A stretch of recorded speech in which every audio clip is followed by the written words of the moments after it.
তো পেয়ে গেছি রিপোর্ট, এই যে হাতে তেল ভরি। ওনাদের বলছিলাম যে আমি তো 6 বছর ধরে আপনাদের এখানে তেল ভরি, তো আপনারা কি আমাকে একটা ফুল ট্যাঙ্কি তেল দেন, কারণ দেখেন দুর্গা পূজা হবে, সেই এখন চলতেছে যে ডেকোরেশনের ফ্রেমের কাজ, এইখানে দুর্গা পূজা হয়। নমস্কার, সবার প্রতি রইলে ভালোবাসা। শুরু করতেছে আজকে নতুন ব্লগ, আর ব্লগ শুরু হচ্ছে বাসা থেকে। তো গাইস, এখন যাব বাইরে, আর কি কি করি সারাদিন সবই দেখাবো, আর সাথে কিন্তু আমার টমটমটা অবশ্যই যাচ্ছে। তো গো, রাধে রাধে। তো বের হইলাম এখন বাসা থেকে, যাব বান্ধবীর ওই ছবিগুলা দিতে। তারপরে কালকে যে ব্যাটারি ছিল ওইখানে যাইতে হবে, আজকে যাইতে বলছিল ভাই। জায়গাটা একেবারে চাপ হতো, এর জন্য সমস্যা, রাস্তা নাই যাতে করে।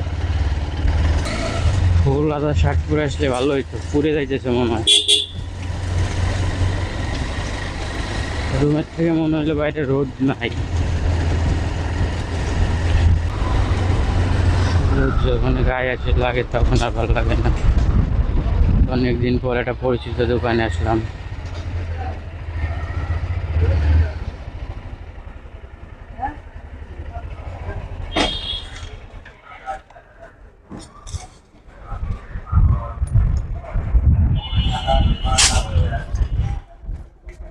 ভাই একটা গ্রামীণ মিনিট কার্ড দেন।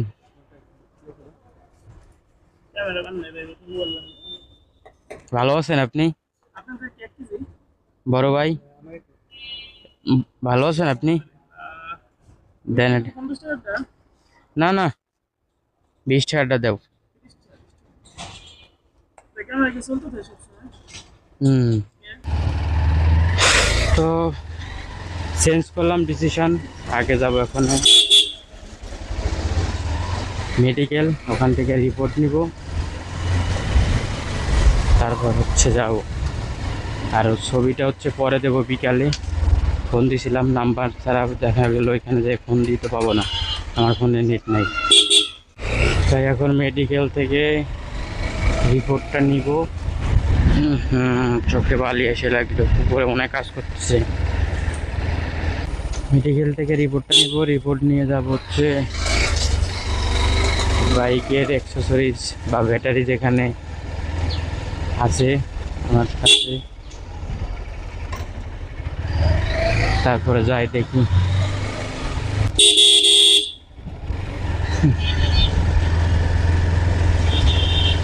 আমার বাইক কিন্তু এবিএস হয়ে গেছে, নন এবিএস বাইক কিন্তু এবিএস।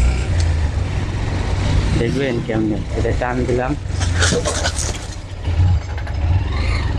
যান যান যান।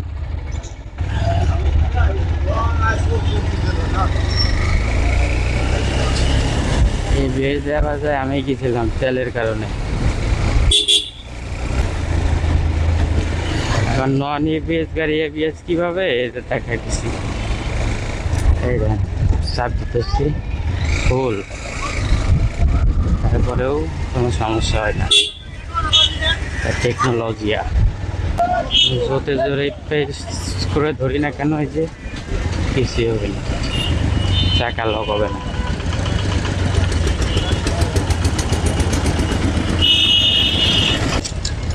ওইখান থেকে একটা বলেছিল ভিড় ছিল, সে খেয়াল নাই। রিক্সাওয়ালা তো ভিড় ব্রেক করছে, আমার তো আর হর্ন কিছু এবিএস দেয় আবার, ছোট একটা দুর্ঘটনা হয়ে যেত। এই যে ফরিদপুর মেডিকেল,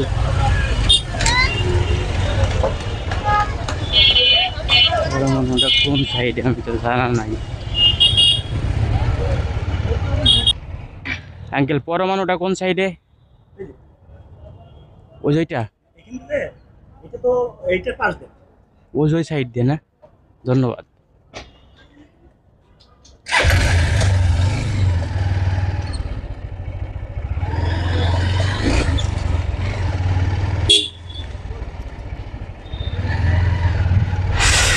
পরমাণুটা হলো এই পাশে, আমি চলে গেছিলাম ওই পাশে।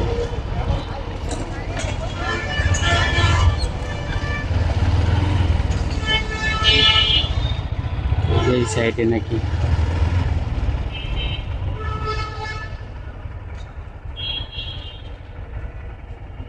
পরমাণুটা কি এই সাইডে না পারেরটা? পরমাণু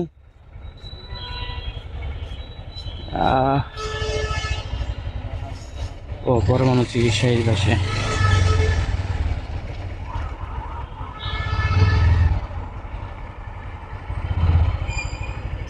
এখানে গাড়িটা রাখি।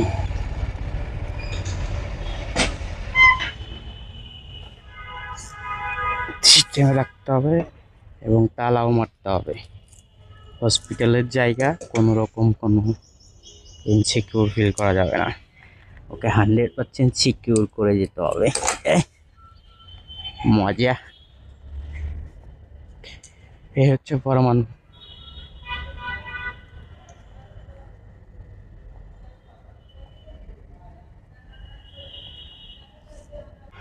তো পেয়ে গেছি রিপোর্ট এই যে হাতে।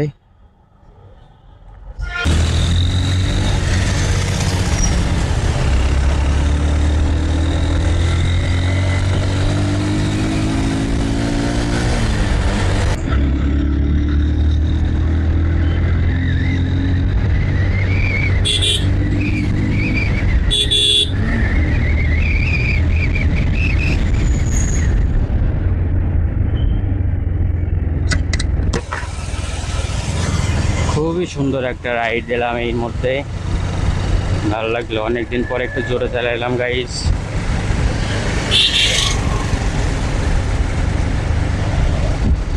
আর এখন আবার পাম্পে থেকে তেল নিতে হবে।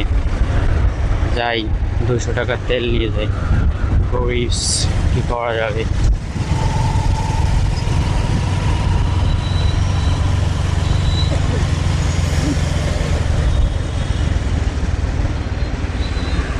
কিছু করার নেই আসলে। যে সময় তেল ছিল না তখন এই পাম্পে থেকে 100 টাকার তেল দিত। তাহলে কি 100 টাকার তেলে নেবো গাইস কোন তো? এরপরে কমেন্ট করবেন আপনারা যে 100 টাকার তেল নেওয়া ঠিক হবে কিনা। তাহলে 100 টাকা করে তেল নেবো এই পাম্পের থেকে। আজকে আপাতত 200 নেই, এরপর আপনার ওদের উপরে সব কিছু।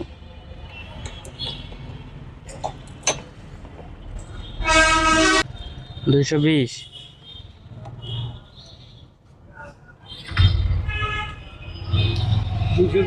হুম,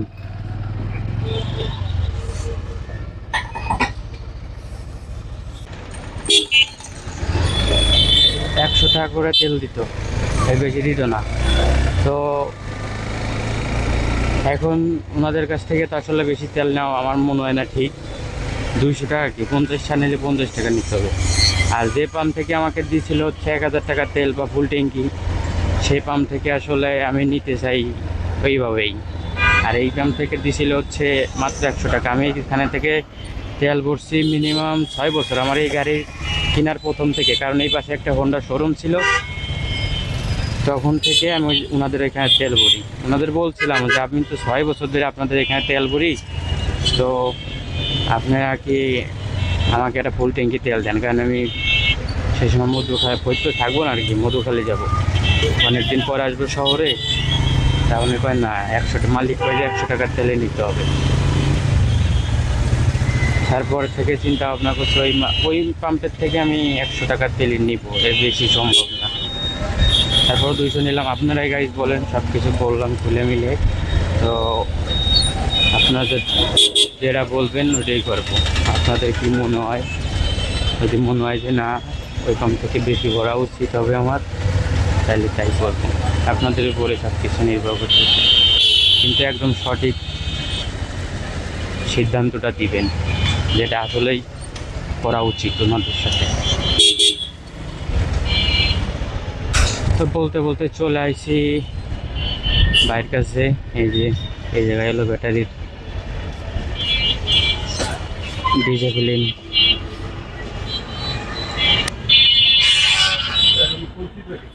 আসসালামু আলাইকুম ভাই। তো কালকে তো আসতে বললেন, এখন কি বলেন? এই আমি জমা দেবো, তাহলে কি হইলো? কালকে কইলেন যে আমি টাকা লাগবে না তো, তুই আমার উপকার করবি, খালি যাই একটু জমা দিস, এই জমা দিয়ে আমার রিসিপ্টটা দিবি যে ভাই জমা দিছি। আচ্ছা ওই পাশে যাইতে, তাহলে আমার একটা ব্যাটারি তো লাগবে অনেক, বলেন কালকে আসো দিবানে, এটা কি? নাহলে তো চালাতে পারি না, হরেন বাজে না। কি কেন স্টার্ট দেওয়া যায়, কিন্তু ওই গাড়ি ঘোড়া বাইরে এলে তো হরেনটা দেওয়া লাগবে, দেওয়া লাগবে না। বৃষ্টি আসতেছে,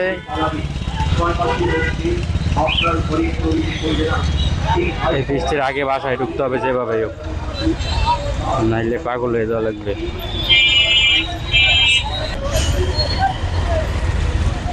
একদম ডিসিপ্লিন ব্রেক হয়ে গেছে।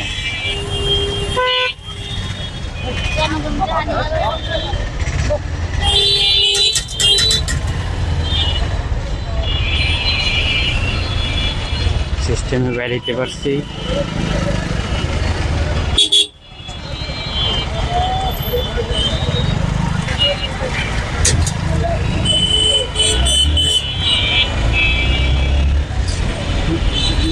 শীত পড়তেছে, জানি না ক্যামেরায় করলে কি একটা অবস্থা হবে। স্লোই যাই যাতে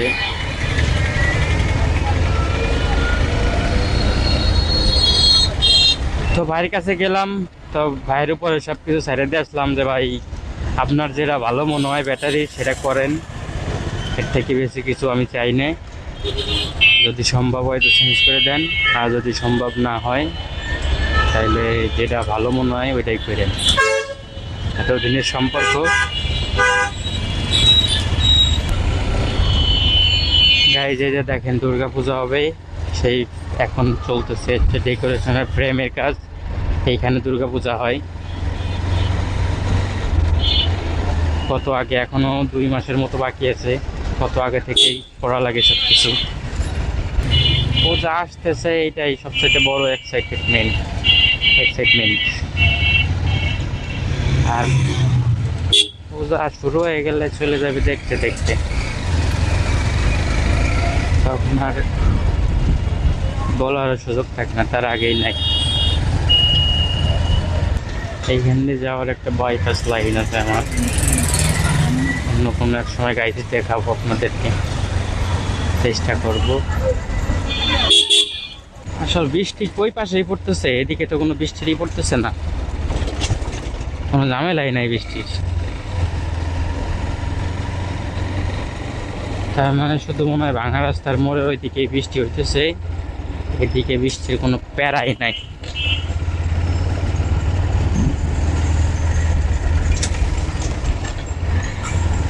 এইখান থেকে হরেন দিয়ে আসা উচিত ছিল, তাহলে রিক্সাওয়ালা বুঝতে পারতো যে আমি পিছন থেকে আসতেছি।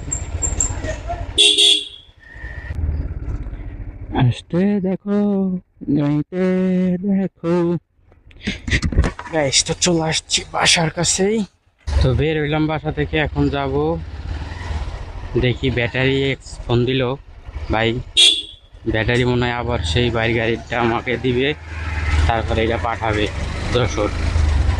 সে যাই করুক,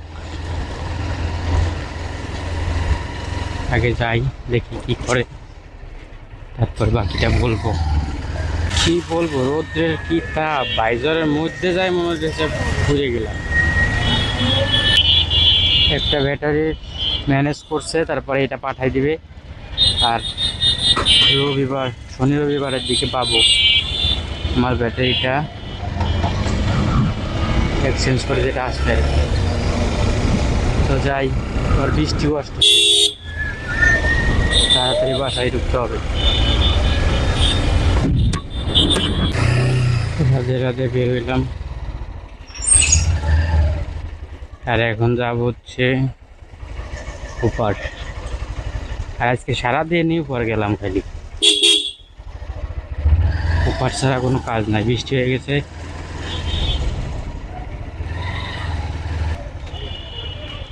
ভাই রায়ন ভাই একটা ব্যাটারি কথা বলছিল, দেন তো এটা।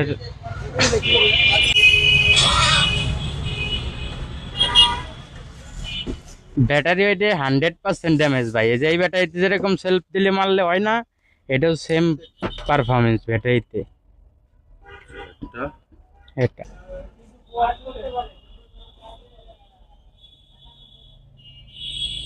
লাস্টে 43, 36, 43, BAF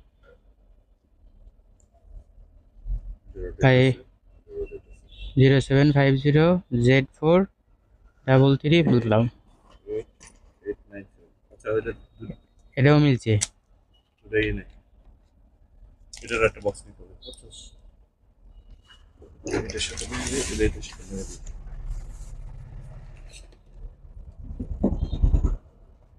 ঠিকঠাক আছে। এই দুটো মাল তুমি বুকিং দিয়ে দেবে এখন।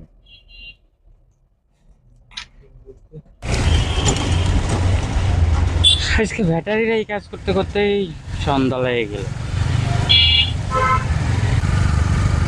গাইস ওয়েদারটা সুন্দর না? এই পাশের থেকে এই পাশে আমার তো ভালো লাগে, আপনাদের কেমন লাগে কমেন্ট করে জানাবেন। দেখি আমার নিনজা টেকনিকটা দেখাইতে পারি কিনা আজকে। দেখাইতে হলে পাশে পাশে যাইতে হবে।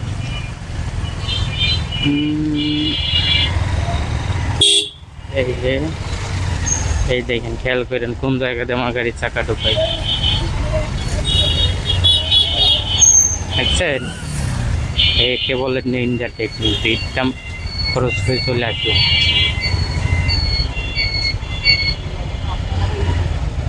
জানি না দেখা গেছে কিনা, দেখা গেলে তো ভালো।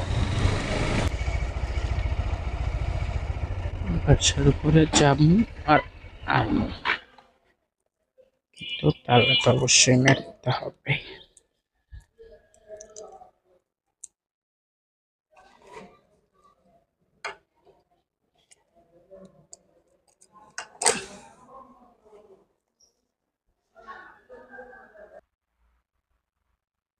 তো গাইজ বাসায় চলে আসছি, বাসায় আসার পর হাত মুখ ধুলাম, ফ্রেশ হলাম, তারপর নিজের রুমে আসলাম। আর আজকে সারাদিন যে কি পরিমাণ ঘুরছি, আমার লাইফে ফরিদপুর এসে এতবার আমি বাসা থেকে বেরোই নেই, এবং এতবারও আমি বাসা থেকে মানে কোথাও ঘুরতে যাই নাই, মানে অনেক ঘুরছি। তো দেখেন সব কিছুই। আর ব্লগটা বেশি বড় করবো না, এখানেই শেষ করতেছি। তো ভিডিও ভালো লাগলে লাইক করবেন, চ্যানেলে নতুন হলে সাবস্ক্রাইব করবেন। দেখা হচ্ছে পরবর্তী ভিডিওতে, ততক্ষণ অবধি সুন্দর এবং সুস্থ থাকবেন। Tata, bye bye.